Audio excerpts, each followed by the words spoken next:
Hi dears, welcome back to my channel என்மன வானில். இன்றைக்கி நாம் பார்க்க போகிற ஸ்டோரி அல்லி ராணியும் அசுர தேவனும். வாங்க இப்போ ஸ்டோரிக்குள்ளே போகலாம். அதிகாலை வேளை அந்த இருண்ட அறைக்குள் மரண அமைதியை கிழித்து கொண்டு ஒரு இளம்பெண்ணின் கதறல் சத்தம் மட்டும் எதிரொலித்து கொண்டே இருந்தது. கைகளும் கால்களும் கண்களும் கட்டப்பட்ட நிலையில் அந்த அழகான இளம்பெண் கதறி கொண்டிருந்தாள்.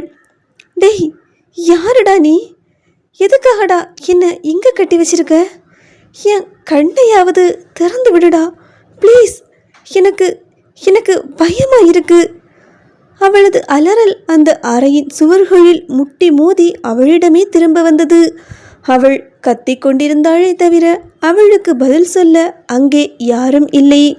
நேற்று இரவு 8 மணியிலிருந்து அவளது கதறல் சத்தம் எப்போது கேட்கும் என்பது போல வெளியே அமர்ந்து ஆகாஷ் காவல் காத்து கொண்டிருந்தான்.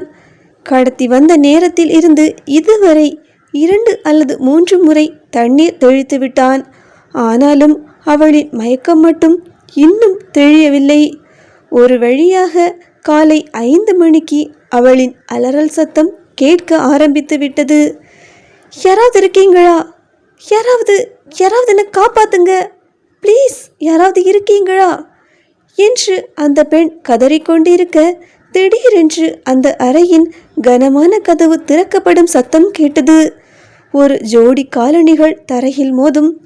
டக் டக் என்ற ஓசை அவளை நோக்கி நெருங்கி வருவதை உணர்ந்தவள் இன்னும் சத்தமாக கத்தினாள். யாரு யாரு யாரது? யாரு சொல்லு, யாரு சொல்லி நீ என்னை இங்கே கடத்திக்கிட்டு வந்த? உனக்கு என்ன வேணும்? காசா நகையா? எது வேணாலும் எடுத்துக்கோ, என்ன விட்டுடு. அங்கே வந்த ஆகாஷ் அவளது பயத்தை ரசிப்பவன் போல அவளுக்கு மிக அருகில் வந்து நின்றான். மெல்லிய விளக்கு வெளிச்சத்தில் அந்த பெண் அழகான தேவதை போல காட்சியளித்தாள். ஆனால் அவள் அணிந்திருந்த உடையோ நாகரிகத்தின் உச்சத்தை காட்டியது. அவளது மூச்சுக்காற்று அவன் மீது படும் அளவிற்கு நெருக்கமானவன் அவளது காதருகை குனிந்து ரகசியமாக சொன்னான். கத்தாத, இன்னும் ஒரு 10 நிமிஷம் எனக்காக அட்ஜஸ்ட் பண்ணிக்கோ. எனக்கு தேவையானதை முடிச்சதும் உன்னை வெளியே விடுறேன். நேற்றைக்கு நைட்ல இருந்தே இதுக்காகத்தான் நான் வெயிட் பண்ணிட்டு இருக்கேன். அவனது குரலில் இருந்த ஒரு விதமான காந்த ஈர்ப்பும் மர்மமும் அவளை நடுங்க வைத்தது. அவள் அதிர்ச்சியில் உறைந்தாள். எனது 10 நிமிஷமா? டேய், ஒரு பொண்ணை இப்படி தூக்கிட்டு வந்து வச்சிருக்கே, உனக்கு என்ன பார்த்தா பாவமா தெரியலையா? உனக்கு அக்கா தங்கச்சின்னு யாரும் இல்லையாடா என்று கண்ணீரோடு கேட்டாள். ஹேய், இங்கே பாரு, ஓவரா கத்தி சீன் போட்டுட்டு இருந்தேன்னு வச்சுக்க, அப்புறம் என்ன நடக்கும்னு எனக்கே தெரியாது. ஒழுங்கு மரியாதையா நான் கேட்குறத நீ கொடுத்துட்டா உனக்கும் பிரச்சனை இல்லை, எனக்கும் பிரச்சனை இல்லை என்று மிரட்டும் குரலில் சொன்னான் ஆகாஷ். இங்கே பாருங்க சார், நீங்கள் நினைக்கிற மாதிரி பொண்ணு நான் இல்லை. ஒழுங்கு மரியாதையா என்னை விட்டுடுங்க என்று சொன்னாள் அந்த பெண். ஆகாஷோ ஒரு ஏளன சிரிப்பை உதிர்த்தான். சிரித்து கொண்டே, என்னவோ ஸ்கூலுக்கு போகிற பச்சை பிள்ளைய கடத்திட்டு வந்த மாதிரி பேசுகிற.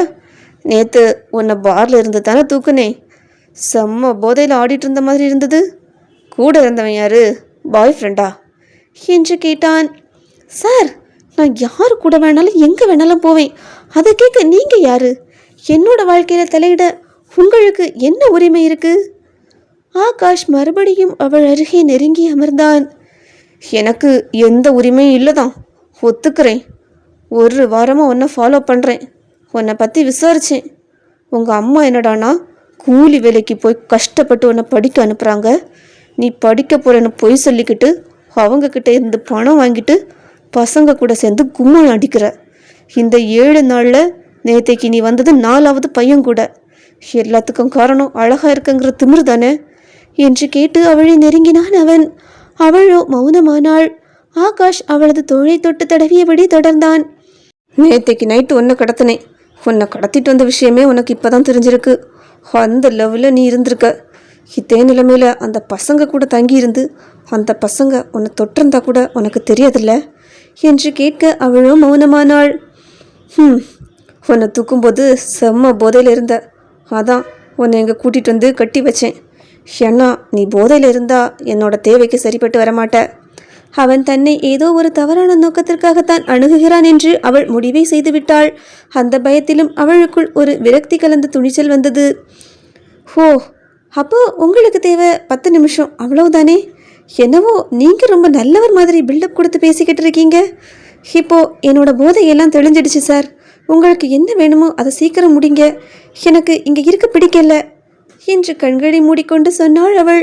ஆகாஷ் சிரித்தவாறே, அப்போ நான் என்ன பண்ண போகிறேன்னு உனக்கு தெரிஞ்சிடுச்சு அப்படித்தானே என்று கேட்டான். சார், நான் ஒன்றும் கை குழந்தை கிடையாது. இவ்வளோ கஷ்டப்பட்டு கடத்தினதுக்கு என்கிட்ட வந்து நேரடியாக கேட்டிருந்தாலே நான் ஓகே சொல்லியிருப்பேனே. ஆகாஷோ வியப்பாக, அப்படியா? அப்போ நான் யார், என்னோட தேவை என்ன, எதுவுமே கேட்க மாட்டேன் அப்படித்தானே என்று கேட்டான்.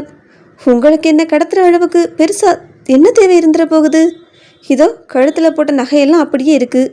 உங்களுக்கு நகை தான் தேவைன்னா அதை கழுத்திட்டு எப்போவோ என்ன விட்டுருப்பீங்க.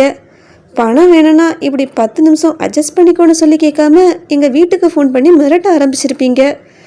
அதுவும் இல்லாமல் எங்கள் வீட்டு நிலைமை தெரிஞ்சு தான் கடத்தியிருக்கேன்னு சொல்கிறீங்க. அப்போ நிச்சயமாக பணத்துக்காகவும் இல்லை. அப்போ உங்களோட தேவை என்னோட அழகு தானே? இதெல்லாம் எனக்கு ஒன்றும் புதுசு இல்லை சார். உங்கள் தேவையை முடிச்சுக்கிட்டு சீக்கிரம் என்ன விட்டுடுங்க என்று சொன்னாள் அவள். ஆகாஷ் சிரித்துக்கொண்டே, உனக்கு புதுசு இல்லைன்னு தெரிஞ்சு தான் ஒன்றை கடத்தினேன் என்று சொன்னான். சார், அதான் நானே ஓகே சொல்லிட்டேன்ல, அப்புறம் எதுக்காக இன்னும் என்ன கட்டி வச்சிருக்கீங்க? தயவு செஞ்சு கெட்டு அவிழ்த்து விடுங்க என்று சொன்னாள். கெட்டெல்லாம் அவுத்து விட முடியாது, அப்புறம் நான் யாருன்னு நீ பார்த்துருவல்ல என்று சொல்லி சிரித்தான் அவன். சரி சார், உங்கள் இஷ்டம் என்று சொல்லி அமைதியானாள் அந்த பெண்.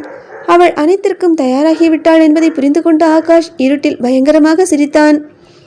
நீயே சம்மதிச்சிட்ட, அப்போ ஆரம்பிக்கலாமா என்றபடி அவளது கையை பலமாக பற்றினான். அவன் தன் மீது படருவான், தன்னை அனுபவிக்கப் போகிறான் என்று நினைத்து உடம்பை விரைப்பாக்கி கொண்டாள். ஆனால் திடீரென்று அவளது கையில் சுழீர் என்று ஒரு வலி. ஆ ஆ வலிக்குது, என்ன பண்றீங்க என்று அலறினாள் அவள். அப்படி அவன் அவளை என்ன செய்தான்? ஸ்டோரியோட அடுத்த பாகத்தை தெரிஞ்சுக்க மறக்காம நம்ம சேனலை சப்ஸ்கிரைப் பண்ணிக்கோங்க. இந்த கதை பிடிச்சிருந்தனா லைக் பண்ணுங்க. கதையை பற்றின உங்களோட கருத்துக்களை கமெண்ட்ல சொல்ல மறக்காதுங்க.